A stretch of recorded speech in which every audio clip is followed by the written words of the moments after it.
Lakshmi kitchen मध्ये तुमचं स्वागत आहे। आज आपण बनवणार आहे चिवची भाजी। चला तर मग आज चिवची भाजी बनवूया। ही चिवची भाजी घेतलेली आहे मी, छान याला निसून घेतलेली आहे आणि धुतलेली आहे, स्वच्छ धुवून घेतलेली आहे। आपण आता याला कापूया,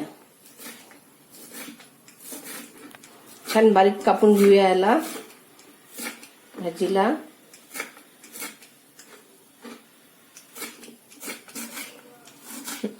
छान आपण कापून घेऊया भाजी। ही उन्हाळ्यात स्पेशल भाजी आहे, उन्हाळ्यातच ही भाजी येते चिवची। आंब्याचा रस आणि चिवची भाजी खूप छान लागते। आता आपण चिवडची भाजी कापून घेतलेली आहे बारीक।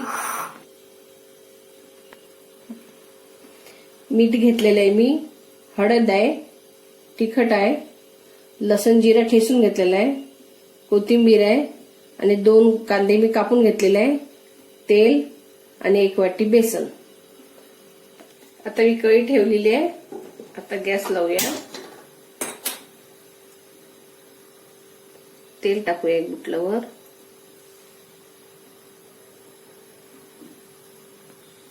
आता आपण कांदा टाकूया।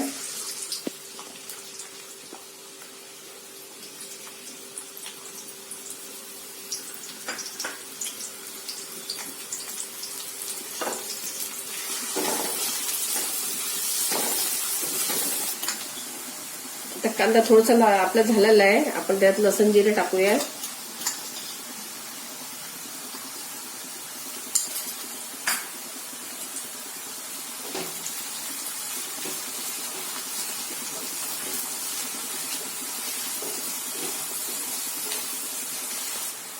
आता लसूण जिरे आपला कांदा लसूण जिरे झालेला आहे।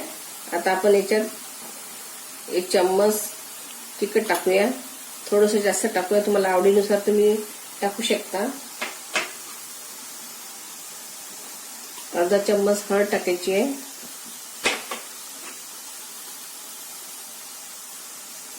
1 चम्मच मीठ टाकायचं आहे, आवडीनुसार तुम्ही मीठ टाकू शकता।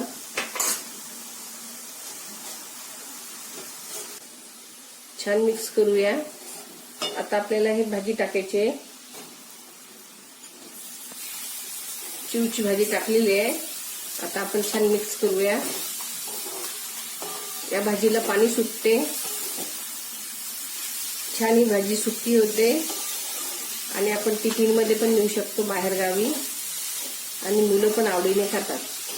आंब्याच्या रसासोबत तर खूपच छान लागते भाजी ही।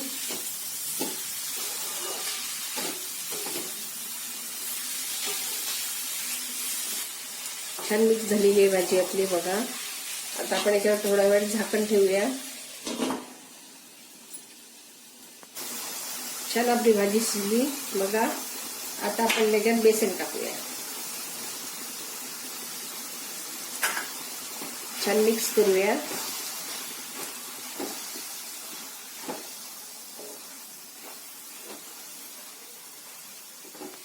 छान मिक्स झालेली आपली भाजी। थोडंसं पाण्याचा शिळका मारायचा आपल्याला आणि बारीक गॅसवर याला शिजू द्यायची आहे। छान चिवची भाजी झालेली आहे। आता आपण कोथिंबीर टाकूया।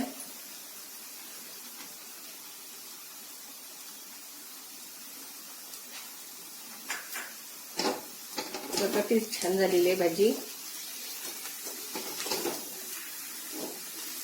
भाकरी सोबत पोळी सोबत छान लागते भाजी ही, आणि याच्यासोबत आंब्याचा रस बघा किती छान झाली भाजी। आता बाउल मध्ये आपण काढूया।